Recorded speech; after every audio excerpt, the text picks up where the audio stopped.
आपका स्वागत है हमारे खास बुलेटिन में। बुलेटिन की शुरुआत करते हैं। लखनऊ में उत्तर प्रदेश विधानमंडल के बजट सत्र 2026-27 से पूर्व मुख्यमंत्री योगी आदित्यनाथ ने पत्रकार बंधुओं से संवाद किया। मुख्यमंत्री ने कहा कि यह बजट प्रदेश के समग्र विकास, जन कल्याण और आत्मनिर्भर उत्तर प्रदेश की दिशा में महत्वपूर्ण होगा। इस दौरान उन्होंने क्या कुछ कहा, आइए आपको सुनाते हैं। मंडल आज से अपना बजट सत्र प्रारंभ कर रहा है और जो संसदीय परंपराएं हैं उसके अनुरूप इसकी शुरुआत माननीय राज्यपाल जी के अभिभाषण से होगी।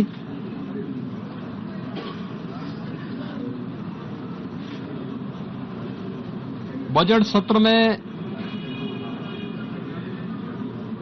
दो महत्वपूर्ण एजेंडे होते हैं। एक माननीय राज्यपाल जी का अभिभाषण और दूसरा सामान्य बजट। माननीय राज्यपाल जी का अभिभाषण वह सरकार की उपलब्धियों और भारी कार्य योजना का सरकार का अपना एक दस्तावेज होता है। जैसे राज्यपाल जी के माध्यम से सदन के माध्यम से पूरे प्रदेश के जनता जनार्दन को समर्पित किया जाता है और यह सभी माननीय सदस्य फिर उस पर चर्चा करते हैं। ये सभी कार्रवाई को आज माननीय राज्यपाल जी के द्वारा अपना अभिभाषण समेत सदन को संबोधन के माध्यम से यहां दिया जाएगा। दूसरा सामान्य बजट 11 फरवरी को वर्ष 26-27 का सामान्य बजट प्रस्तुत होगा और फिर इस पे चर्चा होगी। फिर अंत में अनुदान मांगों को पारित करने के साथ ही बजट सत्र जो आज 9 फरवरी से लेकर के 20 फरवरी तक चलेगा, यह बजट सत्र का एक कार्यक्रम हम लोग लेकर के आए हैं। आज माननीय राज्यपाल जी के भाषण के बाद जब अभिभाषण सदन के पटल पे रखा जाएगा, उसके तुरंत बाद उत्तर प्रदेश का आर्थिक सर्वेक्षण भी सदन में प्रस्तुत होगा। ये पहली बार कोई राज्य सरकार अपनी आर्थिक उपलब्धियों को लेकर के, क्योंकि जब हम लोग इस बात का उल्लेख करते हैं कि हम लोगों ने यूपी के बीमारूपन से इसको उभार करके भारत की इकोनॉमी के ब्रेक थ्रू के रूप में उत्तर प्रदेश को स्थापित किया है, उन सभी कारकों को और उत्तर प्रदेश की आर्थिक उन्नयन की इस यात्रा को भी जानने का अधिकार सभी माननीय जनप्रतिनिधियों को और उत्तर प्रदेश की जनता जनार्दन को होना चाहिए। हमने आर्थिक उन्नयन कितना किया है, उत्तर प्रदेश की प्रति व्यक्ति आय में क्या वृद्धि हुई है, एम्प्लॉयमेंट जनरेशन की स्थिति क्या है, उत्तर प्रदेश की वित्तीय प्रबंधन को कैसे हमने लगातार एक विषम परिस्थितियों से उभार करके उत्तर प्रदेश को पिछले 5 वर्ष के अंदर, पिछले 5 वर्ष से लगातार रेवेन्यू सरप्लस स्टेट के रूप में स्थापित किया है। इन सब को लेकर के आर्थिक सर्वेक्षण की रिपोर्ट भी आज सदन में प्रस्तुत होगी और मुझे लगता है कि राज्यपाल जी के भाषण पे चर्चा के दौरान भी और बजट पे चर्चा के दौरान भी सभी माननीय सदस्य के लिए यह रिपोर्ट एक महत्वपूर्ण दस्तावेज होगा अपने डाटा को प्रस्तुत करने के लिए और उस पर चर्चा करने के लिए। वास्तव में विधानमंडल लोकतंत्र का एक महत्वपूर्ण आधार स्तंभ है। यह संवाद से चलता है, कार्रवाई को बाधित करके नहीं। किसी भी माननीय सदस्य को अगर कोई मुद्दा उठाना है तो कार्रवाई को बाधित करने से वह एक प्रकार से जिन मुद्दों को की ओर ध्यान आकर्षित करना चाहता है उन मुद्दों को डाइल्यूट करने का प्रयास कर रहा है। लखनऊ में वित्तीय वर्ष 2026-27 के बजट सत्र की शुरुआत राज्यपाल आनंदीबेन पटेल के अभिभाषण के साथ हुई। राज्यपाल ने विधानसभा के समवेत दोनों सदनों को संबोधित करते हुए राज्य सरकार की नीतियों, उपलब्धियों और भावी योजनाओं का उल्लेख किया। इस दौरान उन्होंने क्या कुछ कहा, आइए आपको सुनाते हैं। वर्ष 2026 के प्रथम सत्र हेतु आहूत दोनों सदनों के समवेत अधिवेशन में आप सभी का हार्दिक स्वागत है। आप सभी को इसी साल 2026 की शुभकामनाएं। मैं यह कामना करती हूँ कि यह वर्ष आपके व समस्त प्रदेशवासियों के लिए सुख, शांति, समृद्धि व संपन्नता से परिपूर्ण हो। मेरी सरकार प्रदेश की आर्थिक समृद्धि, युवाओं के लिए रोजगार एवं उद्यमिता, अन्नदाता किसानों की किफायत, महिलाओं की आत्मनिर्भरता सहित प्रत्येक नागरिक के सुरक्षित व सम्मानजनक जीवन को सर्वोच्च प्राथमिकता देते हुए कार्य कर रही है। मेरी सरकार समस्या को समाधान तक पहुंचाने में विश्वास रखती है। इस राह पर आगे बढ़ते हुए उत्तर प्रदेश को बॉटलनेक स्टेट से ब्रेक थ्रू स्टेट के तौर पर स्थापित करने में सफलता मिली है। सबका साथ, सबका विकास के संकल्प के साथ प्रदेश में लगभग 6 करोड़ लोगों को बहुआयामी गरीबी से ऊपर उठाया गया है। राष्ट्रपिता महात्मा गांधी तथा संविधान शिल्पी बाबा साहब अम्बेडकर के सपनों के अनुरूप मेरी सरकार जियो पॉवर्टी के लक्ष्य को केंद्र रखकर वर्ष 2026 को अंत्योदय, सामाजिक न्याय और सर्वसमावेशी लोक कल्याण का सशक्त प्रतीक बनाने के लिए उपलब्ध है। विकसित उत्तर प्रदेश 2047 की परिकल्पना को साकार करने दृढ़ संकल्प के साथ मेरी सरकार आगे बढ़ रही है। मुझे प्रसन्नता है कि विकसित भारत, विकसित उत्तर प्रदेश 2047 विजन डॉक्यूमेंट तैयार करने के लिए राज्य विधानमंडल में अत्यंत उपयोगी चर्चा की गई। मार्च 2017 के बाद उत्तर प्रदेश के सुशासन, सुदृढ़ कानून व्यवस्था, आधारभूत ढांचे के विस्तार, निवेश, रोजगार सृजन और जल कल्याण इत्यादि क्षेत्रों में महत्वपूर्ण उपलब्धियां अर्जित की। इसने प्रदेश की भावी विकास यात्रा को सुदृढ़ आधार दिया। 21वीं सदी के भारत में उत्तर प्रदेश अपनी अलग पहचान बना रहा। इसकी शुरुआत उत्तर प्रदेश के स्थापना दिवस के आयोजन से साथ ही कर दी गई थी। प्रत्येक वर्ष इस अवसर पर कुछ नया करने का प्रयास किया जाता है जो प्रदेश की पहचान को विशिष्ट बनाए। इस वर्ष उत्तर प्रदेश दिवस पर सरदार वल्लभ भाई Patel employment and industrial zone का शुभारंभ किया तथा एक जिला एक व्यंजन योजना को लॉन्च किया गया। प्रयागराज में 2025 के महाकुंभ के दौरान लगभग 66 करोड़ से अधिक श्रद्धालु तथा माघ मेला 2026 में 21 करोड़ से अधिक श्रद्धालुओं द्वारा स्नान किए जाने का अनुमान है। भारतीय संस्कृति और इतिहास के महापुरुषों जैसे गुरु तेग बहादुर साहिब, अहिल्याबाई होलकर, धरती आबा बिरसा मुंडा एवं लोक पुरुष सरदार वल्लभ भाई पटेल की स्मृति में प्रदेश भर में विभिन्न कार्यक्रम आयोजित किए गए। प्रदेशवासियों ने श्री गुरु तेग बहादुर साहिब का 350वां पावन शहीदी दिवस श्रद्धापूर्वक मनाया। भगवान बिरसा मुंडा के 150 जयंती वर्ष उन्हें नमन किया। लोह पुरुष सरदार पटेल की 150वीं जयंती पर संपन्न कार्यक्रमों ने एक भारत श्रेष्ठ भारत के संकल्प को सुदृढ़ किया। अहिल्याबाई होलकर की प्रतिमा वाराणसी काशी विश्वनाथ मंदिर परिसर में स्थापित की गई। उड़ैया मेडिकल कॉलेज का नाम पुण्य श्लोका अहिल्याबाई होलकर मेडिकल कॉलेज किया गया। भारत रत्न श्रद्धेय अटल बिहारी वाजपेयी जी के जन्म शताब्दी वर्ष के उपलक्ष्य में माननीय प्रधानमंत्री जी द्वारा लखनऊ में राष्ट्र प्रेरणा स्थल का लोकार्पण किया गया।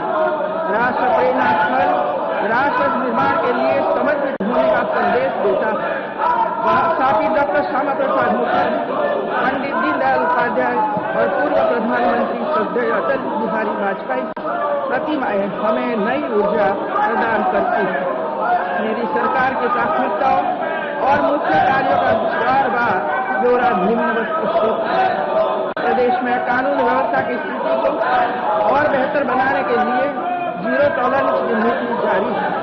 नवंबर 2019 से अब तक माफियाओं के विरुद्ध माननीय न्यायालय में विचाराधीन मुकदमों की प्रभावी पैरवी कर 35 माफिया व 94 अपराधियों कुल 129 को अलग अलग अभियोगों से आजीवन कारावास अथवा अन्य अवधि के कारावास व अर्थदंड से दंडित कराया गया। 200 मृत्युदंड की सजा हुई तथा वर्ष 2017 से अब तक कुल 267 अपराधी मुठभेड़ में मारे गए अथवा 977 अभियुक्तों को राष्ट्र के अंतर्गत निरुद्ध किया गया।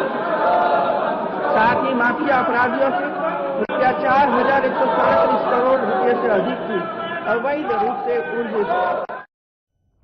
नई दिल्ली के हैदराबाद हाउस में प्रधानमंत्री नरेंद्र मोदी और सेशल्स की राष्ट्रपति ने संयुक्त प्रेस कॉन्फ्रेंस को संबोधित किया। दोनों नेताओं ने द्विपक्षीय संबंधों, समुद्री सुरक्षा, व्यापार, निवेश और विकास सहयोग जैसे अहम मुद्दों पर चर्चा की।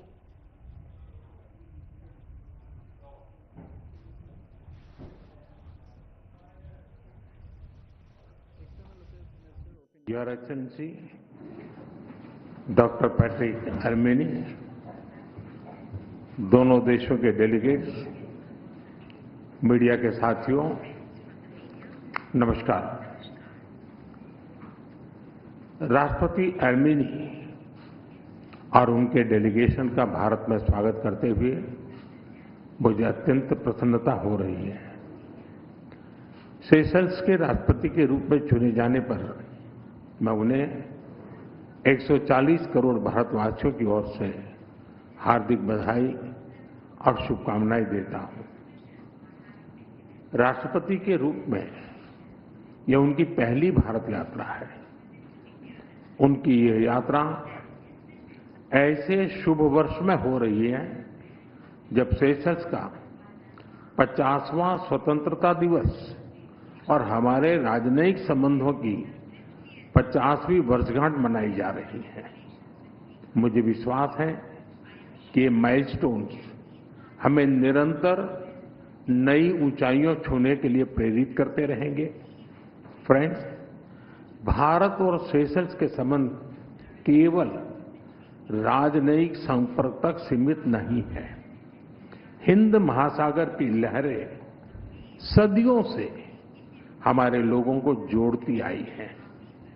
इसके तटों पर दोनों देशों के बीच व्यापार बढ़ा, संस्कृतियां मिली और विश्वास की परंपराएं मजबूत होती गई। India and Seychelles are connected not just by geography but by history, trust and shared vision for the future.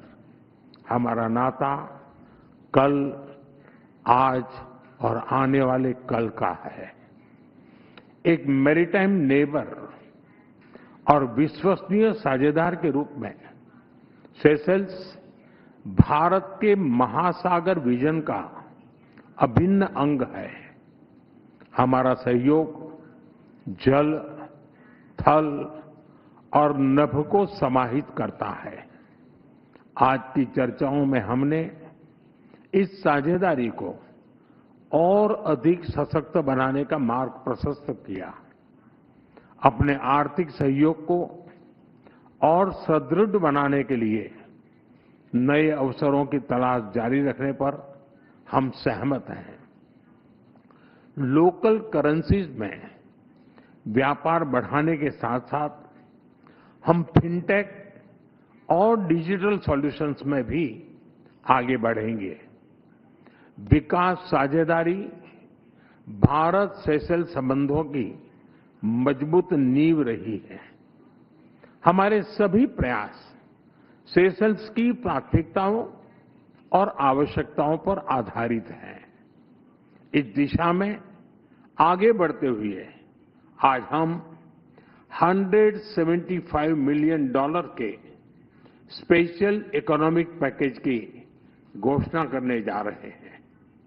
यह पैकेज सोशल हाउसिंग, ई मोबिलिटी, वोकेशनल ट्रेनिंग, स्वास्थ्य, रक्षा और मैरीटाइम सिक्योरिटी जैसे क्षेत्रों में ठोस परियोजनाओं को सपोर्ट देगा। इन पहलों से सेशेल्स के लोगों, विशेषकर युवाओं के लिए रोजगार और कौशल के नए अवसर सृजित होंगे। सेशेल्स की कैपेसिटी बिल्डिंग में भारत के आईटेक प्रोग्राम की महत्वपूर्ण भूमिका रही है। मुझे खुशी है कि सेशेल्स के सिविल सर्वेंट्स की भारत में ट्रेनिंग के लिए आज एमओयू किया जा रहा है। टेक्नोलॉजी के क्षेत्र में करीबी सहयोग से हम अपने सहयोग को एक फ्यूचरिस्टिक दिशा दे रहे हैं।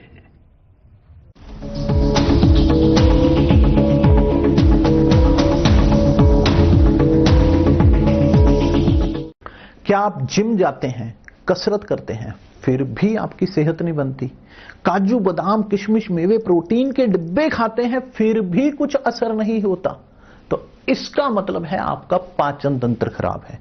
और जब तक के पाचन तंत्र दुरुस्त नहीं होगा, आप जितना मर्जी अच्छे से अच्छा खा लो, आपकी सेहत नहीं बन सकती। इसलिए हमारी संस्था सन्यासी आयुर्वेदा ने एक ऐसी दवा का निर्माण किया है जो कि आपके लिवर, आपके पाचन तंत्र को दुरुस्त करने का काम करती है, ताकि आप जो भी खाएं उसका पूरे का पूरा निचोड़ आपके शरीर को लगे, आपकी भूख बढ़े, खाया पिया सही से लगे, नया खून बने, हड्डियों में जान आए, वजन बढ़े और आप मोटे तगड़े खूबसूरत पर्सनैलिटी के मालिक बन जाएं। सिर्फ 655 रुपए की पूरे 1 महीने की दवा होती है और आप इसे घर बैठे 011-45454545 पर फोन करके दवा मंगवा सकते हैं।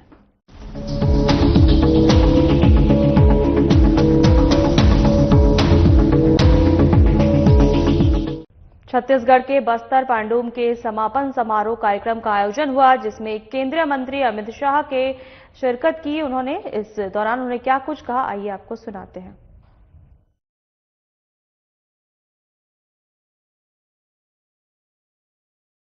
आज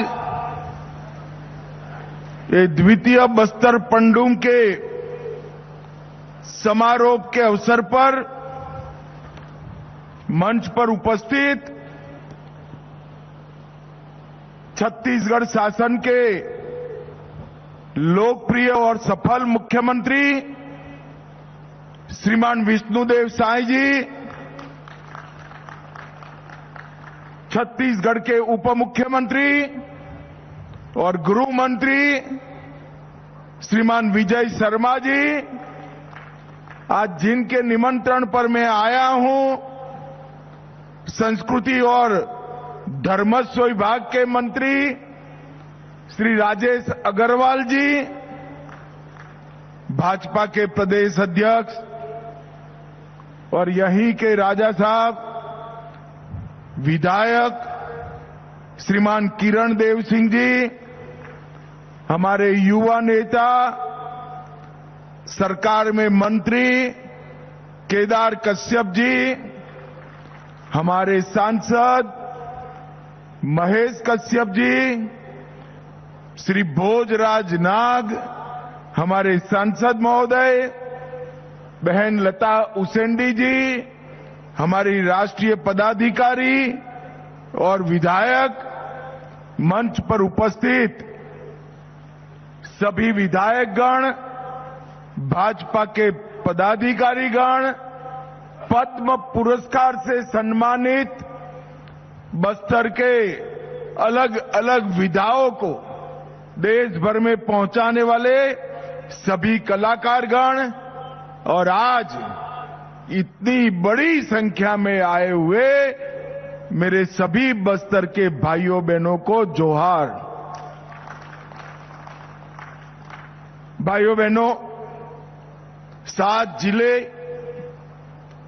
1885 ग्राम पंचायत और 32 जनपद मुख्यालय से प्रतियोगिता करते करते करते 12 विधाओं में, मैं तो अभिनंदन देना चाहता हूं मुख्यमंत्री जी को।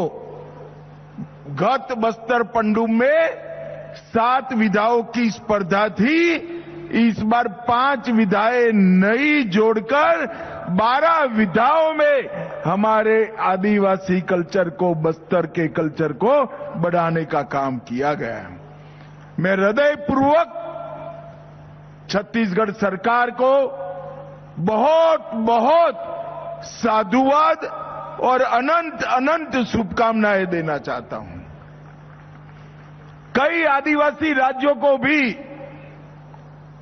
जनजातीय कलाकारों को भी छत्तीसगढ़ ने मंच दिया है और संभागीय स्तर का कार्यक्रम, जनपद स्तर का कार्यक्रम, जिला स्तर का कार्यक्रम करते करते नृत्य, गीत, नाट्य, प्रदर्शन, वेशभूषा, आभूषण, शिल्प, चित्रकला, पेय पदार्थ, व्यंजन, आंचलिक साहित्य और वन औषधि, ये सभी में स्पर्धा कर हमारी बस्तर की संस्कृति को नए प्राण देने का काम छत्तीसगढ़ सरकार ने किया है।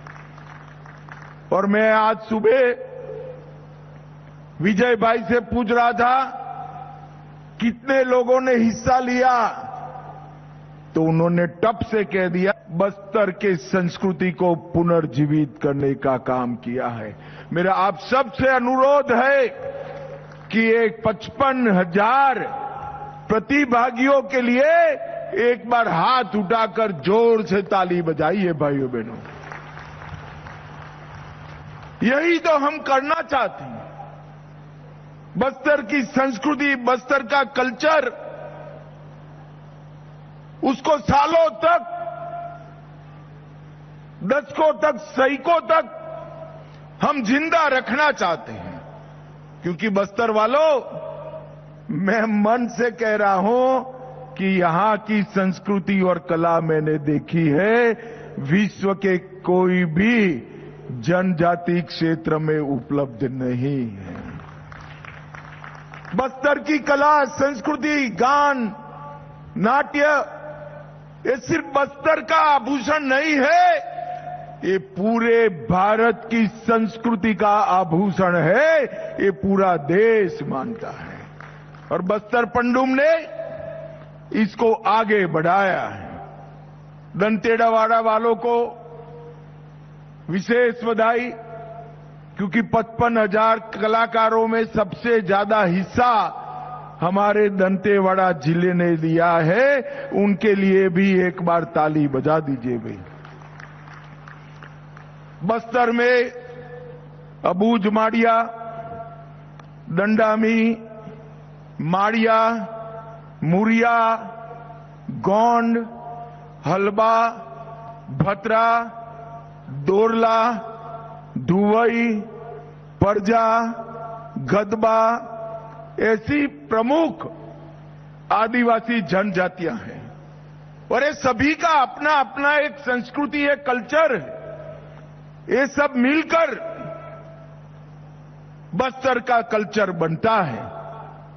और हल्बी, गोंडी, भतरी, दुर्बी, परजी, दोरली, ये सभी भाषाओं में इस संस्कृति को आपने प्रभु श्री राम के समय से संजो कर रखा है, ये पूरे देश की धाती है, पूरे देश की धाती है। और यहां के प्रमुख नृत्य सूर्या, कत्सार, रेला, घोटुल, ये सभी नृत्य आने वाले दिनों में राष्ट्रीय फलक पर भी आगे बढ़ते हैं। जब राष्ट्रपति महोदया यहां पर उद्घाटन करने आई, मैंने उनका धन्यवाद करने के लिए फोन किया था और साथ में एक विनती भी कर डाली कि 12 के 12 विधाओं में जो 1, 2 और 3 नंबर पर आए हैं उसको आप अपने घर पर भोजन पे बुलाइए। उन्होंने मुझे हाँ बोल दिया है। तो बस्तर पंडुम के 12 विधाओं के पहले, दूसरे और तीसरे नंबर के प्रतिभागी देश के राष्ट्रपति भवन में अपने कल्चर का प्रदर्शन करेंगे। देश और दुनिया का पूरा मीडिया वहां होगा। त्योहार बस्तर का प्राण है। विजय भाई ने अनेक प्रकार के पंडुमों का वर्णन कर दिया। हम प्रकृति का धन्यवाद करने वाले, प्रकृति को पूजने वाले लोग हैं। और हमारे प्रधानमंत्री नरेंद्र मोदी जी का भी लक्ष्य है कि बस्तर की संस्कृति को देश और दुनिया के सामने उसको पहुंचाना चाहिए। बस्तर की पहचान बारूद नहीं हो सकती। बस्तर की पहचान यहां की संस्कृति और यहां का विरासत हो सकता है। फिलहाल हमारे खास बुलेटिन में इतना ही। नमस्कार।